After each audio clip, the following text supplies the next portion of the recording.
Shalom saudara-saudariku yang terkasih dalam Tuhan Yesus Kristus. Saya bersyukur dan berbahagia pada malam hari ini. Siapa yang merasakan berbahagia? Kita lambaikan tangan kita di depan layar. Ya, puji Tuhan. Ya, ada beberapa yang mengucapkan bahagia. Tetapi di luar daripada itu kita juga tentu bahagia. Ya, oleh karena berkat Tuhan tidak pernah ada habis-habisnya. Amin. Berkat Tuhan tidak pernah habis di dalam kehidupan kita yang kita rasakan. Dari bangun tidur, dari berkegiatan sepanjang kita bekerja dan lain sebagainya. Itu selalu Tuhan sertakan malaikatnya untuk melindungi kita di dalam setiap aktivitas kita. Amin saudara-saudara. Dan pada malam hari ini kita sudah tiba di Vesper, malam Vesper ataupun malam Sabat yang indah yang kita sudah nanti-nantikan. Sepanjang minggu bekerja kita dapat melakukan segala kegiatan kita. Sepanjang minggu bekerja kita dapat bersusah payah untuk mencari dan mungkin mencari nafkah gitu ya untuk bekerja. Ataupun ada mahasiswa yang seperti kita ini yang belajar dan belajar untuk mencapai apa yang kita cita-citakan, untuk mencapai apa yang kita inginkan. Ya, tentunya Tuhan beserta bersama dengan kita. Kita perlu bersyukur itu. Tiba kita di hari Sabat Tuhan yang indah ini, kita dapat merenungkan kembali firman Tuhan. Walaupun selalu terulang-ulang kembali di dalam kehidupan kita, tetapi tidak perlu khawatir. Karena apa yang sudah terulangi itu akan menjadi hal yang terbaru. Hal-hal yang kita tidak pernah sangka, tidak pernah kita lihat oleh mata, tidak kita pernah dengarkan sebelumnya. Itu oleh karena apa? Karena berkat Tuhan selalu baru di dalam kehidupan kita. Amin saudara-saudara. Ini puji Tuhan. Dan juga saya bersyukur sekali dan berterima kasih atas kesempatan yang berbahagia ini yang bisa disampaikan kepada saya secara pribadi ya, oleh khususnya Hima Fakultas Teknologi Informasi atau Hima FTI dan Senat Fakultas Ilmu Komputer Unclub. Ya, puji Tuhan kita bisa dipertemukan di tempat ini dengan tidak kekurangan suatu apapun. Ya, belum tentu kalau misalnya kita contohnya masih dalam keadaan normal contohnya ya, kita belum tentu bisa bertatap muka seperti ini bersama dengan teman-teman dari UNAI maupun dari Unclub. Tetapi karena Tuhan, sekalipun di situasi pandemi, tetapi berkat Tuhan selalu apa? Selalu baru. Berkat Tuhan akan selalu ada di dalam kehidupan kita. Saya juga berterima kasih tadi sudah disampaikan perkenalan bagi saya. Saya Michael Morrison Diazoni dari Bali dan tidak sangka bisa diundang juga untuk menyampaikan firman Tuhan pada malam hari ini. Dan pada malam hari ini firman Tuhan yang ingin kita dengarkan ya, berjudul God in Technology ya, di mana Tuhan selalu hadir di dalam kehidupan kita, di tengah-tengah kehidupan bersosial kita, di tengah-tengah kehidupan bermasyarakat kita. Baiklah, untuk itu sebelumnya kita berdoa, kita mengundang kuasa Roh Kudus untuk hadir di tengah-tengah kita sehingga kita dapat mengerti apa yang Tuhan sampaikan pada malam hari ini. Mari kita sama-sama berdoa. Bapa di surga, Bapa yang maha baik, kami bersyukur dan kami berterima kasih Tuhan atas kesempatan yang berbahagia pada malam hari ini.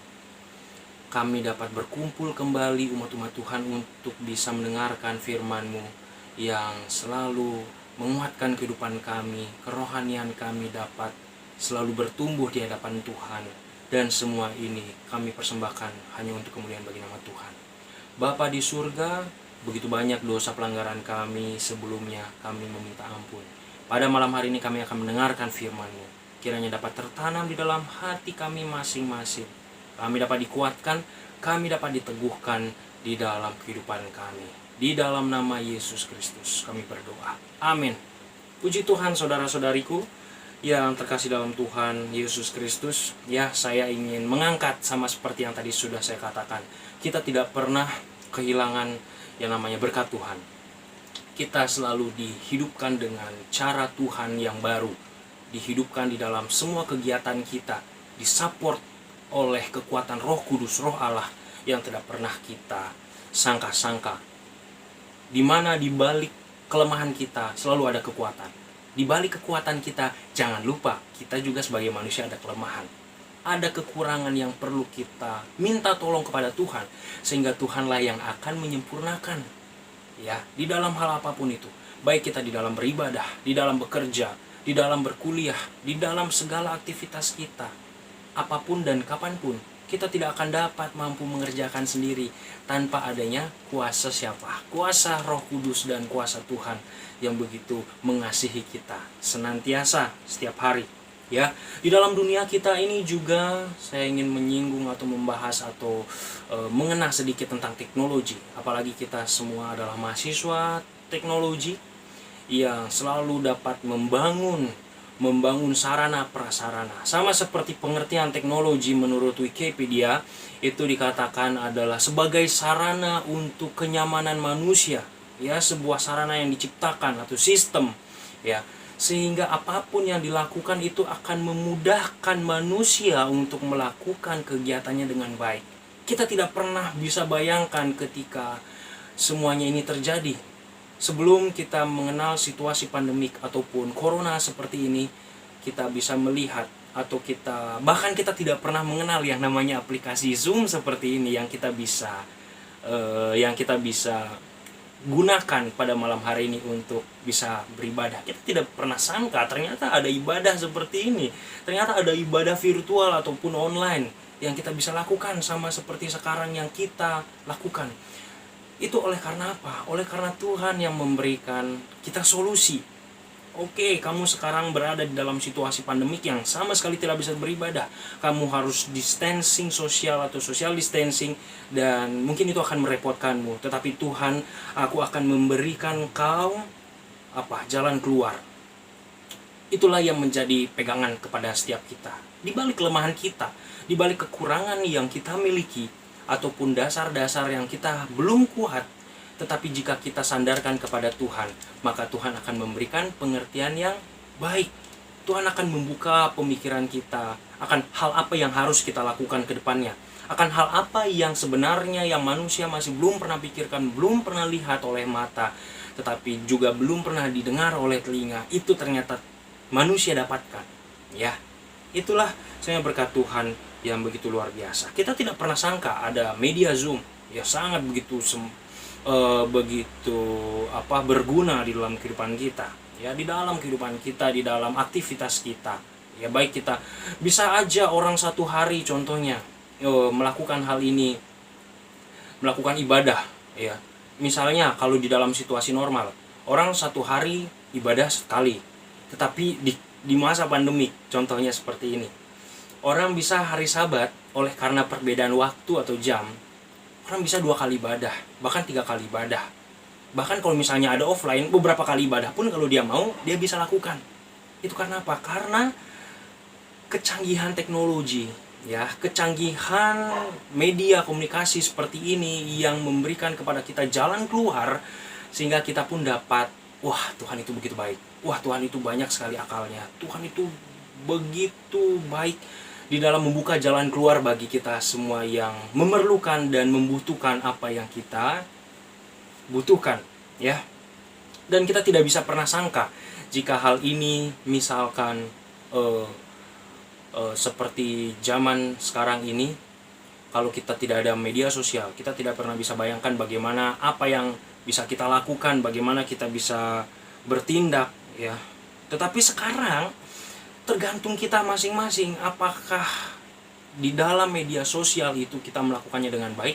Karena tidak sedikit, saudara, dalam media sosial ini akan merugikan kita semua. Tidak sedikit hal-hal yang memberikan kepada kita sebuah dampak negatif oleh karena pengaruh media sosial ini, dan itu tidak terlepas daripada kecanggihan teknologi yang kita bisa rasakan untuk sekarang ini. Tetapi tidak sedikit juga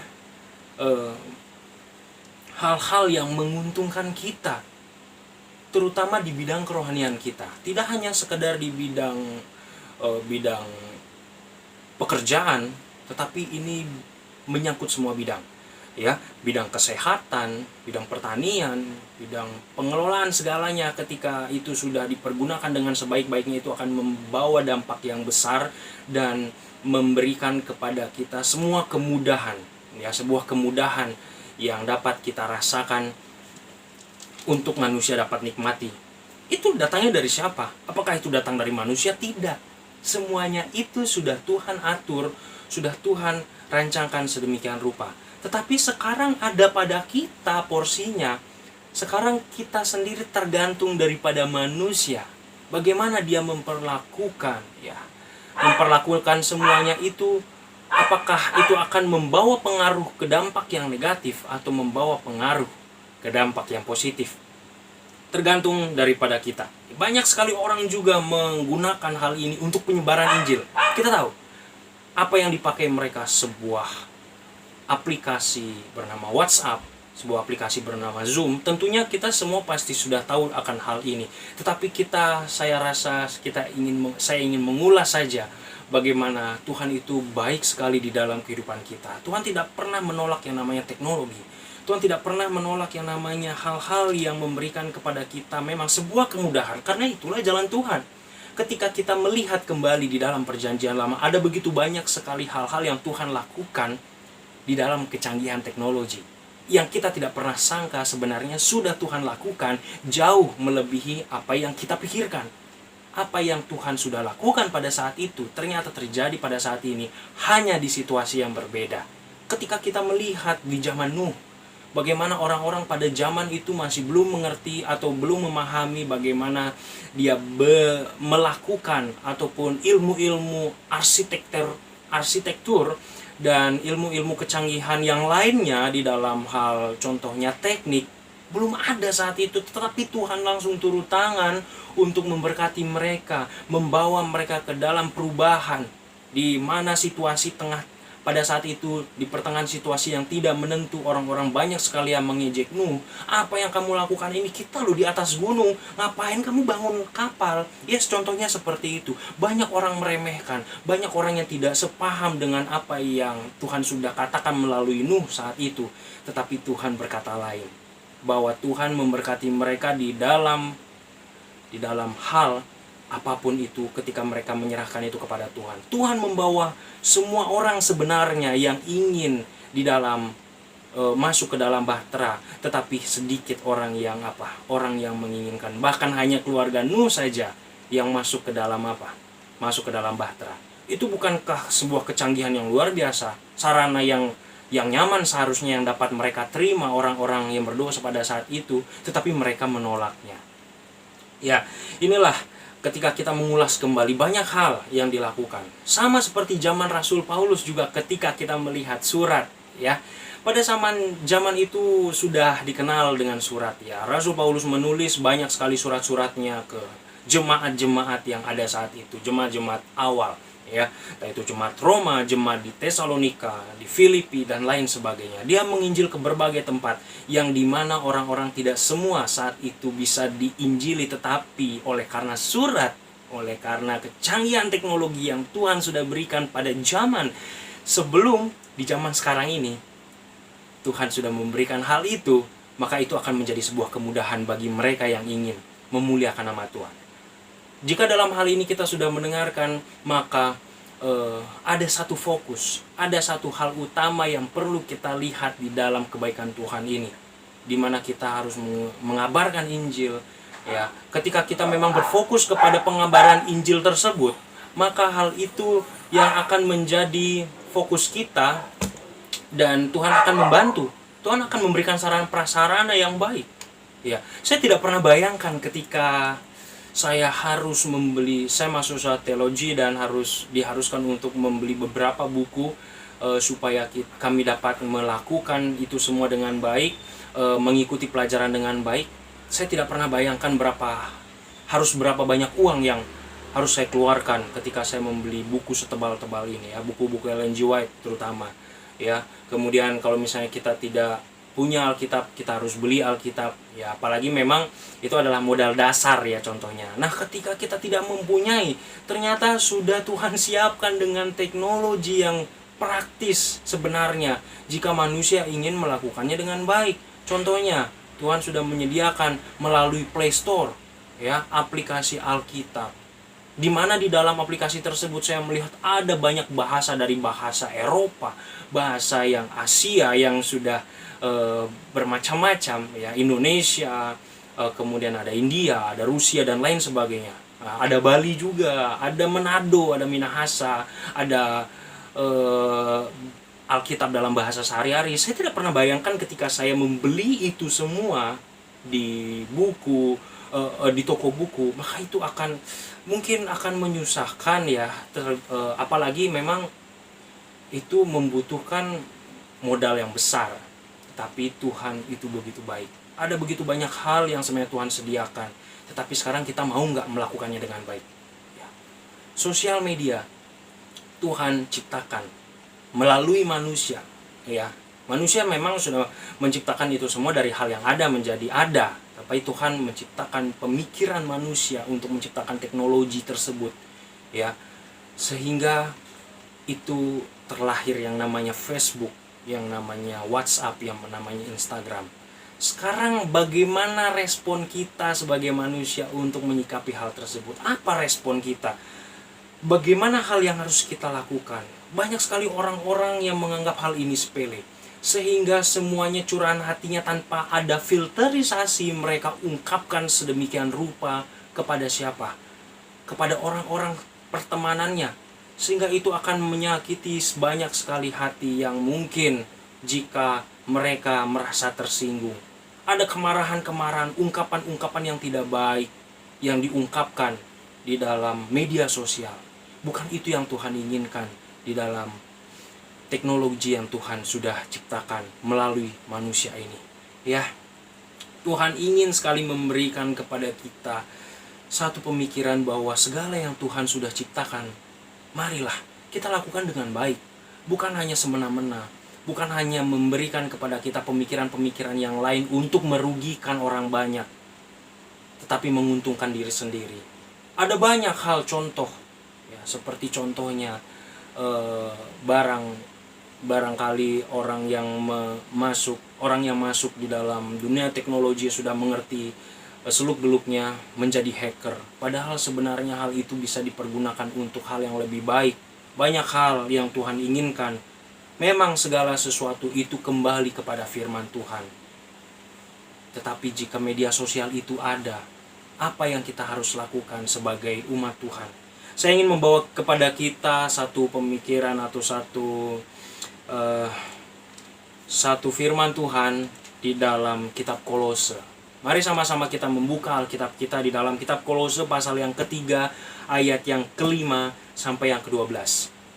Di sini perikopnya manusia baru, ya, God in Technology. Firman yang ingin yang saya berikan judul. Tetapi di sini judul perikopnya adalah manusia baru. Ketika Tuhan menciptakan sebuah teknologi atau sebuah sarana menjadi lebih baik sebagai kenyamanan manusia, apa sebenarnya manusia sudah lakukan? Ya, ayat yang kelima, karena itu matikanlah dalam dirimu segala sesuatu yang duniawi, yaitu percabulan, kenajisan, hawa nafsu, nafsu jahat, dan juga keserakahan yang sama dengan penyembahan berhala. Segala sesuatu yang menyakiti hati Tuhan itu sebenarnya oleh karena kita melakukan hal-hal keinginan kita, sehingga ujung-ujungnya mengarah kepada apa? Penyembahan berhala. Di dalam hal ini ketika teknologi sudah diciptakan, itu juga bisa kepada kita menjadikan teknologi tersebut menjadi sebuah berhala bagi kita, di mana kita selalu berfokus untuk main game, selalu berfokus untuk menghujat lewat media sosial, apapun kita tidak saring, sehingga memunculkan nafsu-nafsu jahat, pemikiran-pemikiran jahat yang memberikan kepada kita keserakahan, yang memberikan kepada kita nafsu duniawi. Tetapi Tuhan katakan melalui Rasul Paulus, matikanlah itu, matikanlah ya. Karena segala yang kita lakukan hal itu ujung-ujungnya akan menyembah berhala. Ketika kita tahu firman Tuhan yang terdapat di dalam perjanjian baru, ada banyak hal, ada banyak pengalaman yang dirasakan oleh siapa? Oleh bangsa Israel, oleh karena kelakuan mereka di dalam menyembah berhala. Berkat yang limpah Tuhan sampaikan kepada mereka, tetapi oleh karena mereka menolak berkat yang Tuhan sudah berikan melalui kelakuan mereka dengan cara menyembah berhala, maka hukuman ada pada mereka. Ya, di dalam ayat yang ke-6 semuanya itu mendatangkan murka Allah atas orang-orang durhaka. Murka Allah tidak bisa kita tanggung, tidak bisa kita hadapi karena begitu besar hal yang menjadi kerugian bagi kita. Kenapa Tuhan murka? Karena Tuhan mengasihi kita, bukan karena Tuhan tidak mencintai kita sehingga dia murka. Banyak hal yang memberikan kepada kita sebuah pemikiran bahwa Tuhan itu jahat, Tuhan itu apa-apa menghukum. Tidak saudara. Tetapi apa yang dilakukan Tuhan berlandaskan kasih. Tuhan tidak mau kita menyembah berhala, Tuhan tidak mau kita melakukan hal-hal kejahatan. Karena apa? Karena itu adalah pemikiran setan. Karena setan itu adalah tempatnya di mana? Tempatnya ujung-ujungnya nanti di neraka. Tuhan tidak mau ketika umat-umat yang Tuhan kasihi ada bersama satu jalan dengan setan ke neraka. Inilah yang menjadi pemikiran kita. Dahulu kamu juga melakukan hal-hal itu ketika kamu hidup di dalamnya. Ya, tetapi sekarang buanglah semuanya ini, yaitu marah, geram, kejahatan, fitnah, dan kata-kata kotor yang keluar dari mulut kita. Mulut yang Tuhan ciptakan untuk menyembah Tuhan, tetapi mulut yang sama kita gunakan di dalam semua ini untuk apa? Untuk hal-hal yang tidak menyenangkan hati Tuhan. Ayat ke-9, jangan lagi kamu saling mendustai karena kamu telah menanggalkan manusia lama serta kelakuannya, dan telah mengenakan manusia baru dan terus-menerus diperbaharui untuk memperoleh pengetahuan yang benar menurut gambar kaliknya. Tuhan segera untuk melakukan pemulihan. Tetapi apakah manusia mau? Apakah kita mau? Di dalam kecanggihan seperti ini kita mengabarkan Injil. Banyak Roh Nubuat juga mengatakan kepada kita semuanya itu untuk kemuliaan Tuhan. Di dalam dunia sosial kita, di dalam dunia bermasyarakat kita, nanti kita akan lihat. Ayat yang ke-10, dan telah mengenakan manusia baru. Ayat yang ke-11, dalam hal ini tiada lagi orang Yunani atau Yahudi, orang bersunat atau orang tidak bersunat, orang barbar atau orang skit, orang budak atau orang merdeka, tetapi Kristus adalah semua dan di dalam segala sesuatu. Tidak ada perbedaan saudara. Baik kita, orang yang kaya, orang yang miskin, semua itu sama di mata Tuhan. Baik kita yang mempunyai media sosial, baik kita yang tidak mempunyai media sosial, satu tujuan kita adalah untuk kemuliaan bagi nama Tuhan. Karena itu ayat yang ke-12, sebagai orang-orang pilihan Allah yang dikuduskan dan dikasihinya, kenakanlah belas kasihan, kemurahan, kerendahan hati, kelemah lembutan, dan kesabaran. Oh saudara, mungkin banyak hal yang kita rasakan di dunia sekarang ini, hal-hal yang menyinggung kita. Sedikit-sedikit kita lihat status teman kita menjadikan kepada kita apa? Down, menjadikan kepada kita marah, geram.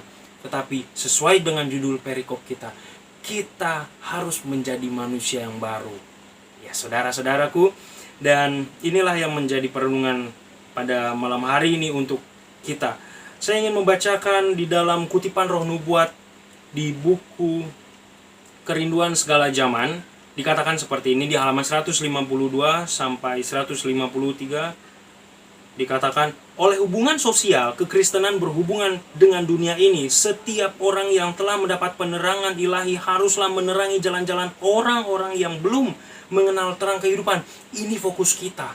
Inilah tugas kita. Tetapi inilah kita semua harus menjadi saksi bagi Yesus, bukan menjadikan diri kita semakin egois, semakin mengutamakan pribadi kita di dalam kehidupan bersosial kita. Kuasa sosial yang disucikan oleh rahmat Kristus wajib dipergunakan dengan sebaik-baiknya dalam menarik jiwa-jiwa kepada juru selamat, bukan menghujat, bukan mengutarakan kata-kata kotor, bukan melakukan hal-hal menjadi emosi kita yang kita luapkan, tetapi semuanya menjadi kemuliaan bagi nama Tuhan. Tetapi apa permasalahannya? Kita lihat di dalam buku Amanat kepada Orang Muda di halaman 363, bait yang ketiga, akan tetapi ada kumpulan sosial yang lain sifatnya. Tempat kesombongan diperlihatkan sekedar bergembira saja, dan omong kosong yang sia-sia sering kelihatan dalam keinginan mereka untuk menurut hawa nafsunya. Orang yang mengunjungi pertemuan itu sedang berada dalam bahaya melupakan Tuhan Allah, dan segala perkara yang timbul membuat malaikat-malaikat mengawasi itu menangis. Oh saudara-saudaraku, inilah hal yang perlu kita lihat, bahwa apapun yang kita lakukan di dunia ini, apapun yang menjadi aktivitas sosial kita, hendaklah kita membawa satu misi, satu tujuan, yaitu untuk memberitakan Injil ke seluruh dunia. Banyak yang bisa kita lakukan, at least melalui Facebook, atau sekarang kita dominan dengan Instagram, kita melalui Instagram. Hal-hal kebaikan kita umbar, bukan hal-hal yang menjadi emosi kita. Inilah menjadi perenungan kita. Boleh jadi kecanggihan teknologi kita miliki, boleh jadi hal-hal yang menarik kita bisa dapati, tetapi back to basic. Apa yang Tuhan katakan di dalam kitab Kolose, hendaklah apapun juga yang kamu perbuatlah itu untuk kemuliaan bagi nama Tuhan, bukan untuk kesombongan diri, bukan untuk kemegahan, bukan untuk hanya sekedar kenyamanan diri yang membawa kepada kita jalur-jalur dosa mengikuti kita, yang bukan membawa kepada kita satu jalur bersama dengan iblis, bukan, tetapi satu misi yang harus kita miliki, yaitu untuk menuju misi Allah menyebarkan Injil ke seluruh dunia. Dan inilah yang menjadi amaran bagi kita semua. Hendaklah kita selalu berpegang teguh kepada firman Tuhan pada malam hari ini dan seterusnya. Di dalam hari Sabat yang indah ini, kita dapat merenungkan bagaimana Tuhan melakukan segala sesuatu dengan penuh kecanggihan. Kita tidak pernah sangka. Tuhan berfirman, jadilah petang, jadilah pagi. Itulah hari pertama. Dan semuanya, Tuhan berfirman jadi ikan, Tuhan berfirman jadi apa? Jadi tumbuh-tumbuhan, semuanya cakrawala. Wah, it's amazing. Tetapi ini yang perlu kita renungkan, bukan menjadi ego, tetapi menjadi kemuliaan bagi nama Tuhan. Kiranya Tuhan memberkati kita semua. Saya bawakan firman ini di dalam nama Tuhan Yesus Kristus. Saya kembalikan kepada host.